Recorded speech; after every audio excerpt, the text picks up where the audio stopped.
How do? Can I have a pint of bitter and 20 silk cup, please? All right then, pal, eh? It's a grand day, ain't it? It's a bit cold, though. That'll be £1.70, please. How much?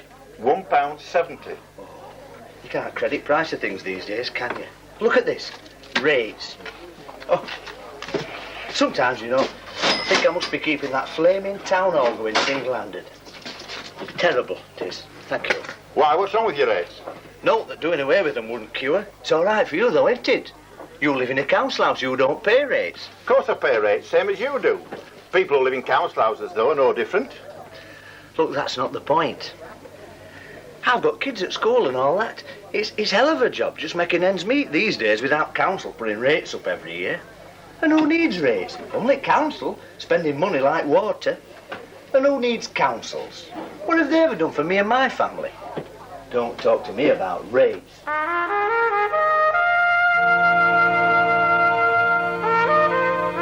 When you elect your city council, you elect them to do a job for you.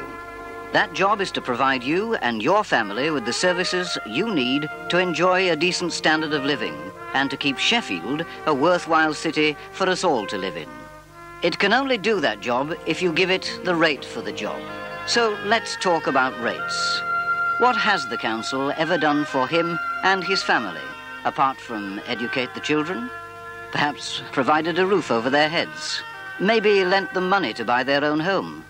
Emptied their dustbins, looked after their health, given them parks to enjoy, and sports centres and swimming pools to use.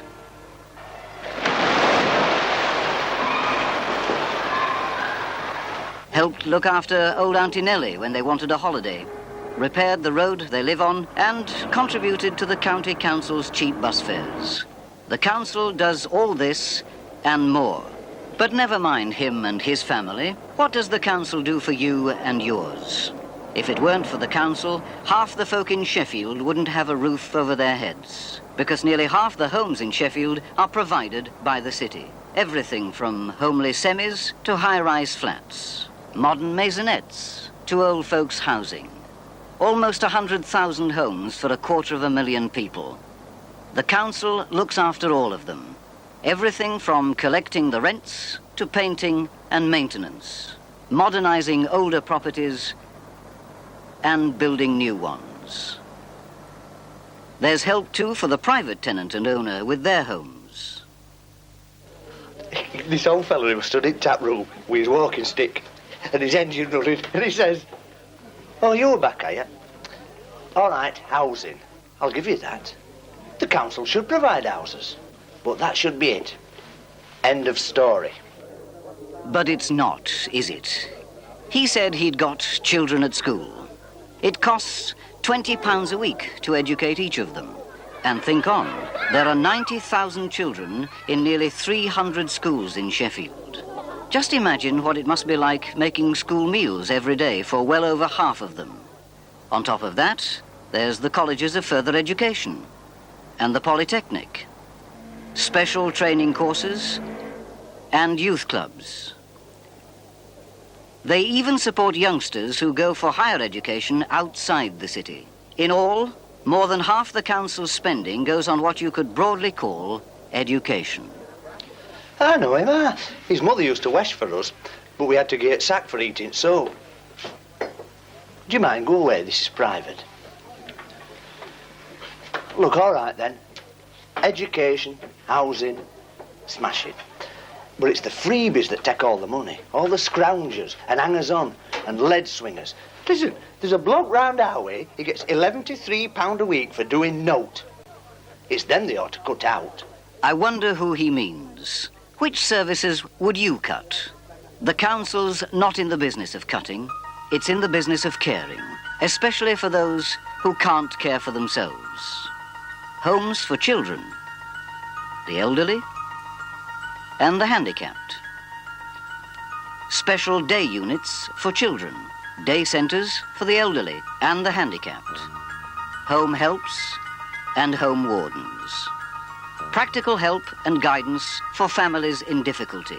All this to care for the many people in the community least able to care for themselves. And the council is constantly looking for ways to bring the services it provides closer to the people who use them. She was a right big lass, that knows. She had that look about her, that knows that. She had that certain je ne sais quoi, but I don't know what it was. Ooh. You don't give up, do you? All right, you've made your point. Essential services, yes. But they're only the tip of the iceberg, aren't they? If they are, it's the strangest iceberg you'll ever see. Housing, education, social services, between them they account for around 80 pence in every pound that the council spends. And rightly so. They're vitally important services. So I says, now then, love, don't try and confuse me with facts. And don't you either. You know what I mean? After you've put a roof over folks' heads and educated the bairns and looked after them as can't look after themselves, what more could there be? More. Much more. Not quite so vital, maybe, but our city would be a poor and sorry place to live in without health and cleansing services. Every year, the council collect 170,000 tons of household rubbish. If it were left, it'd cover the Peace Gardens several feet deep.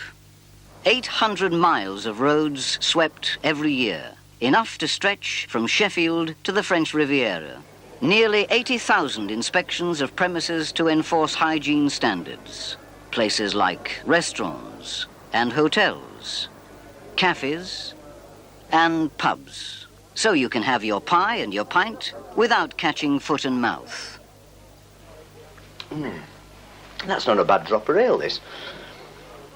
You great soft wazzock. Of course it makes sense to keep places clean and tidy. Stands to reason. But who'd do it if the council didn't? And they run quite a few places themselves. Your council is one of the biggest estate agents in the city, managing properties on your behalf. The town hall, the city hall, markets, car parks, the Mappin Gallery, the Graves Gallery, the libraries. Just hold on a minute. Just hold on. How about you're on about culture now? How well, that's different. I'm all in favour of a bit of culture. I like that myself. Painting and theatre and books.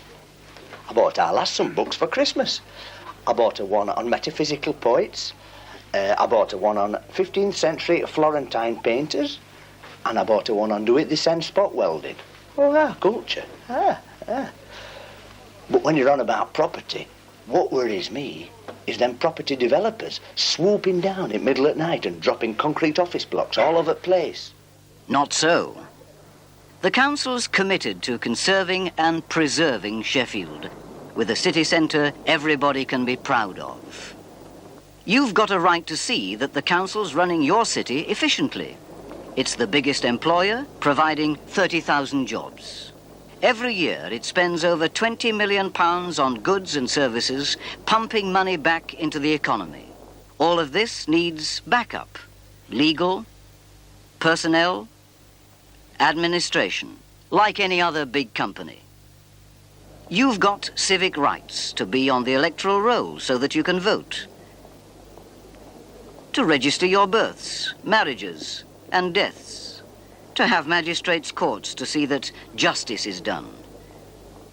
And to see that every year the books are balanced. Balancing, eh? I once worked with a bloke that juggled with Lou Sutt.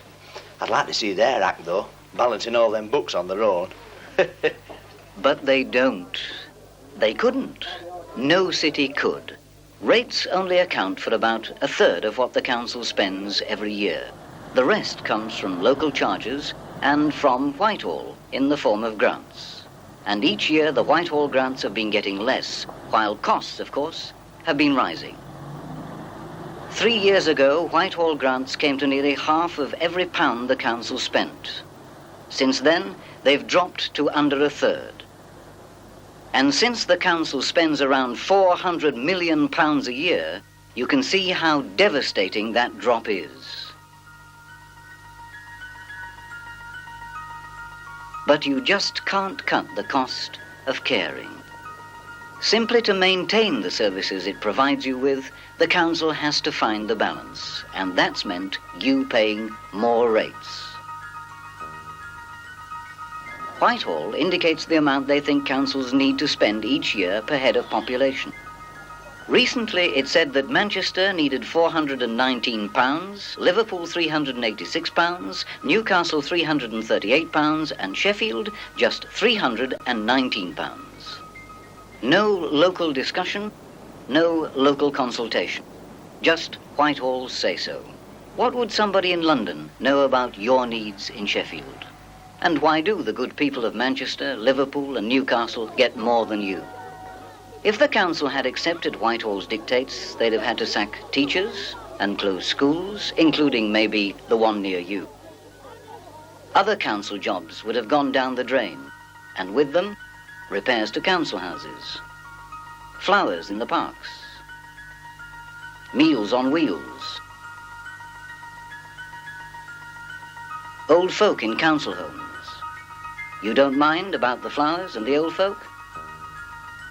Well, how about leaving your old junk uncollected? And your streets unswept? Because all of these services would have suffered if Whitehall had had its way.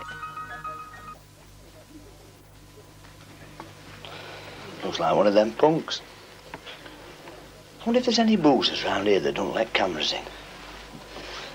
Siddy, my father always taught me self-reliance. As he took club money off mantelpiece on a Saturday night to go out with, he'd remind me with toe of his boot that there were no social services when he were a lad. Him and his mates would have a whip round between them, and if they ain't got enough, they'd just jump on the rosters and go off and do a bit of highway robbery. If it comes to that, that's what my boss says that the council's doing to firms round here, daylight robbery, charging them high rates and driving them out. Well, he's managed at last to get something at least half right. Yes, some companies have closed down in Sheffield recently. Some of the most famous steel and cutlery firms among them. But not just because of rates. World recession, the high value of the pound, which makes our exports uncompetitive, cheap imports from the Far East, and decisions taken at national level. These are the reasons for company closures. Rates aren't a tax on a company's profits. On average, rates come to about twopence in the pound of a company's turnover. Twopence in the pound. Look down Fargate. You won't see a shop stand empty there for long.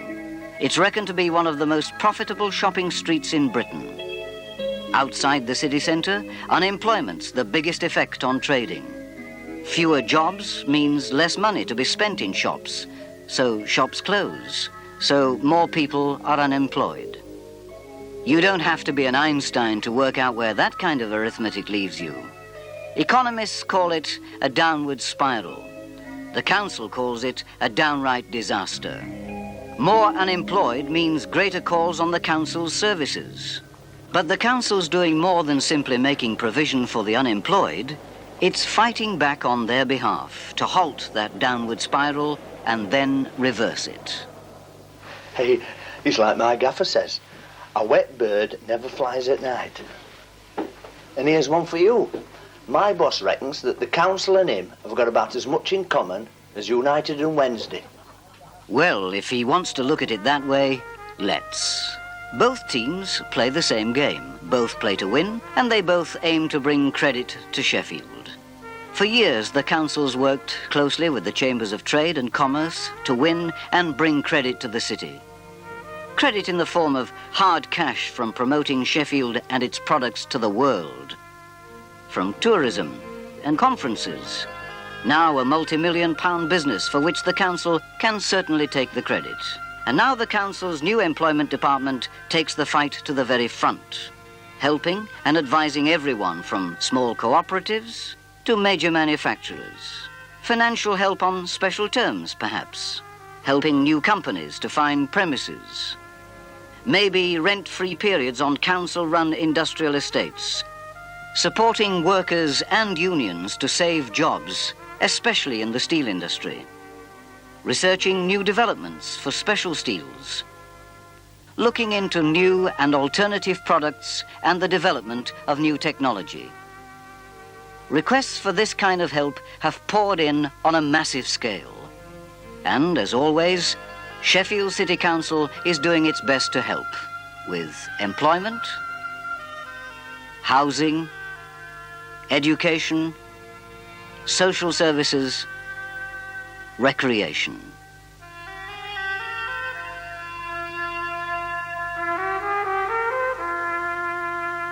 You can't cut the cost of caring any more than you can halve the cost of helping. And for the price of a pint a day, you probably wouldn't want to. All for the price of a pint. What was that you said, kid? Don't look at me, pal. Thou's been doing all talking.